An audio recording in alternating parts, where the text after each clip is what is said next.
Thank you. My name is Patrick Donnelly from Oregon State University, and I'm going to present a educational tool I built for synthesizing speech in hypothetical speech in the Proto-Indo-European language. So just a little background. The Indo-European language family is the largest language family by number of speakers in the world. There's 448 extant languages. The Indo-European people spread throughout much of Europe and large parts of Asia, and then later through colonialism into the Americas and elsewhere in the world. And these Indo-European languages contain languages like English, Spanish, and Hindi that just are a large number of the world's speakers. All of these languages are hypothesized to have a common ancestor language of the Proto-Indo-European language. And this was reconstructed using the comparative method of historical linguistics. This language was spoken about 5,000 or more years ago, spoken in the area of Ukraine or Russia or between the Black and Caspian Sea. And while linguists kind of agree on the general phonological inventory of the language, the actual pronunciation of the language is still disputed and unknown. And there are different competing hypotheses. And for that reason, you don't see this language presented with IPA pronunciations, which for a language you can't pronounce, it makes it perhaps difficult for students to learn about the language. And that is kind of what motivated building this tool. Here's a map from Wikipedia that shows some of the migration of the Indo-European peoples, where they originated in the prevailing theory. They originated here in the Caspian Steppe, and there was a number of migrations. An early one, the Hittites went into Turkey. There were the Tocharians who went out into China. Then you have the Italo-Celtic migrations, first into Western Europe, and later waves of the Germanic languages, the Balto-Slavic languages, Albanian and Greek emanated out. And interestingly, the Indo-Aryan languages took a roundabout way kind of through northern Russia and Asia here into before splitting off into later Persian and Hindi and other related languages. Here is a map of the phonology of Indo-European. Again, the linguists agree generally about which of these, the inventory, but the actual pronunciation, which IPA symbol should be assigned to each of those, that is very much disputed. The asterisk means it's a proto sound, or it's a reconstructed sound, so it's not known for sure. And of particular controversy has to do with the stops. There's some competing theories on how those stops are pronounced.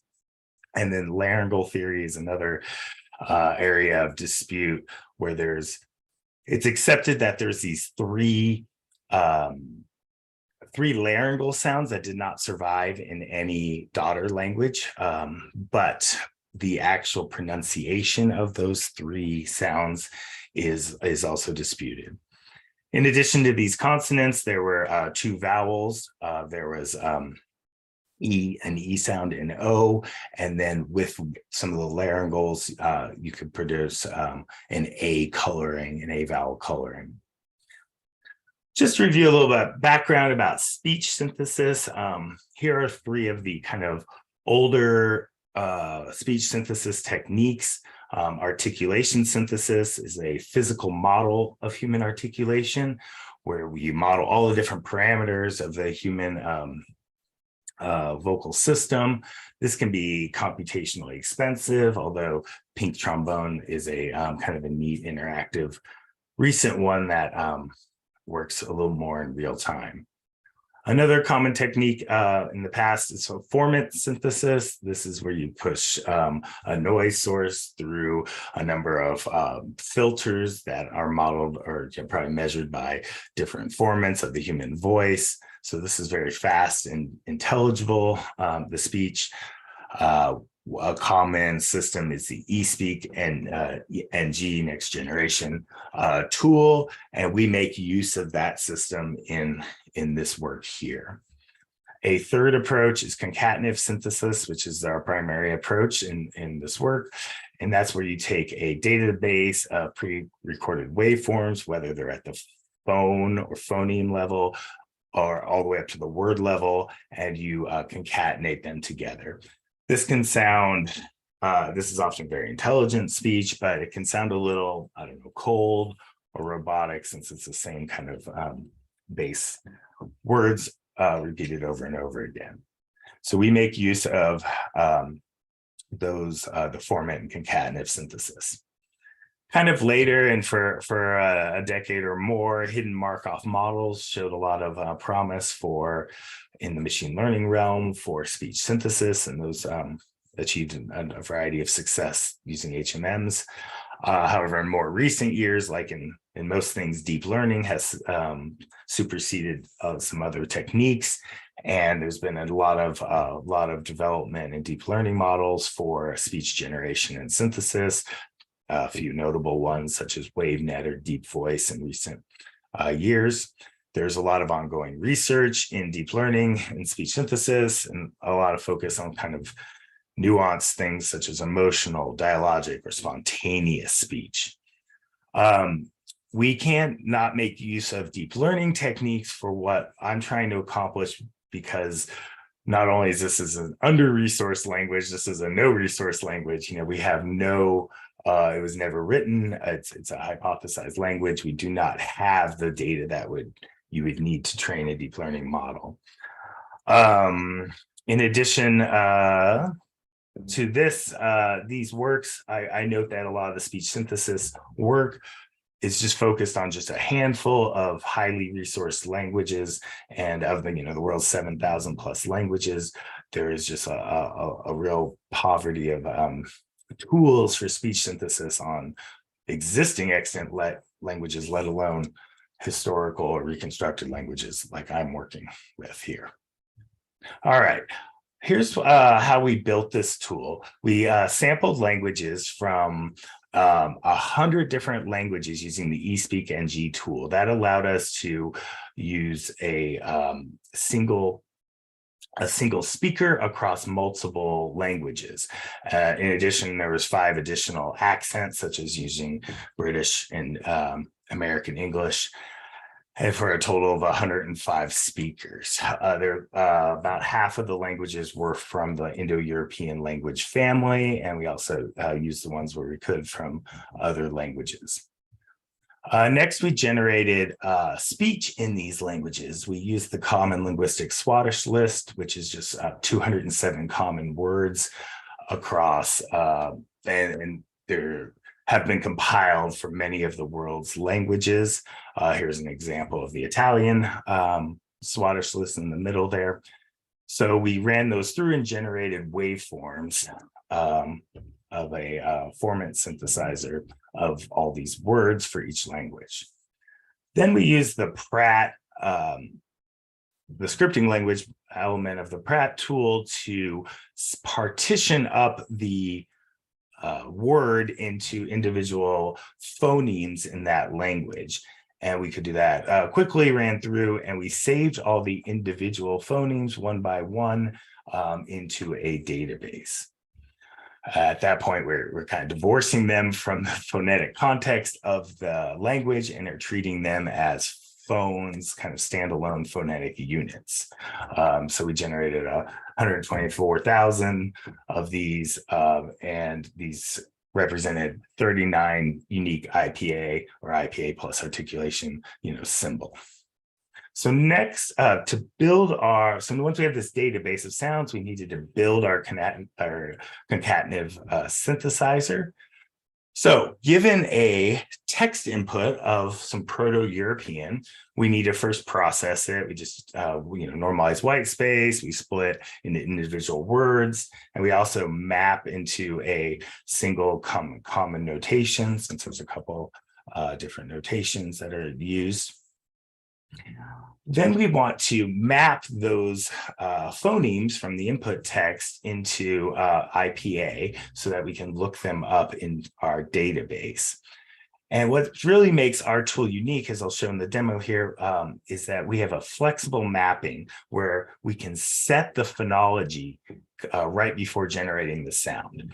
That's because we don't know how to pronounce Proto-Indo-European, so somebody can set the IPA they want to hear and generate it, change it to hear a contrasting theory and generate it again.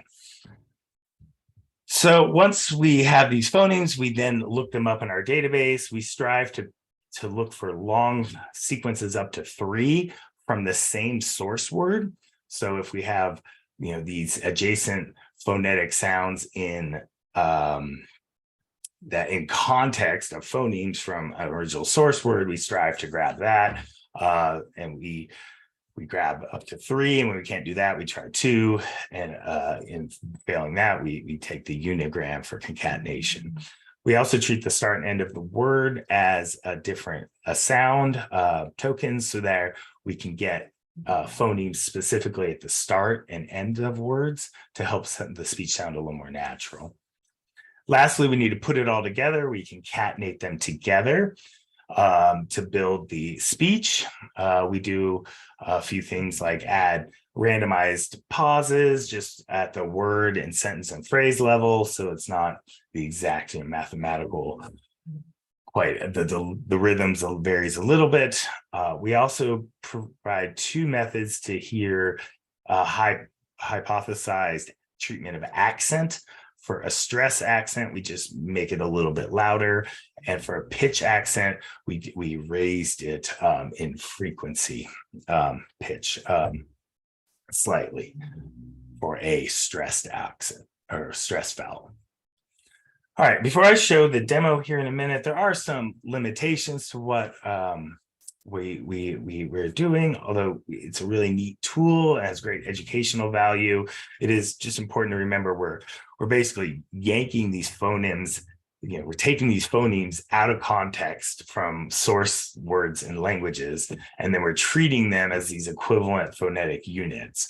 And so there's obviously different pronunciations and treatments of these phonemes in context of the rules and pronunciation of the different languages. However, we can approximate some speech pretty well with this approach. For that reason, and because we're using a format synthesis, our speech is going to be kind of mechanical. We don't try emotion or prosody just because we don't know how the language is spoken. So there's no reason to really try to attempt, since we can't emulate it. And then we are missing a couple important sounds, like the uval or voice plosive, and a few others that don't exist in any of those 105 languages we had. And I really need some other languages like Mongolian, for instance, to get some of these sounds, or Northeast Caucasus language, perhaps. So some things we want to do in the future is we could sample more words per language. That would allow us to get more natural sequences of adjacent phonetic sounds from source words, and might help the naturalness of the pronunciation a little more. We'd want to prune some of these identical sounds from our database so it's not too big. We also might try diphone synthesis, where we cut in between the midpoints of 2 adjacent phonemes, so you're catching the transition, which could help maybe some of the naturalness of our speech. We could create maybe a Mongolian speaker to get some of these sounds in eSpeak and G, although that's a pretty big undertaking. We also have one more accent treatment, a rising accent we have not yet handled. So I want to run over and demo this here. And we have a simple tool we built with the Streamlit tool, which allows us to show this off. We also have the open source code and GitHub. But here we can see that you can set the different IPA that you want to hear for each character in the Proto-Indo-European language. And there's a number of choices that they're basically limited by what we were able to extract in that process I just talked about. There's a few other, we can set the vowels. There's also allowed treatment of a diphthong involving the semi-vowel, and you can set some different things, options there. The stops is where some of the most, some of the more interesting controversy with the pronunciation comes into play. So I have it connected to the word list of Proto-Indo-European words in Wiktionary, which is only like 1,500 or 2,000 or so, but we can fetch one of these and it synthesizes it and displays the spectrogram. Let me try another one here to not have a root here. So let's try to pronounce this here. And I've shared my sounds, so I think this is going to come through.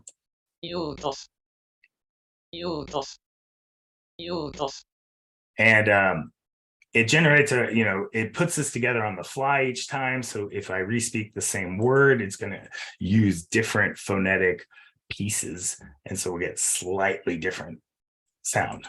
Let's do it again. So there's some, variety there. You can also split up by different words here. So we can let's look at a maybe a family term. Here's the word for mother.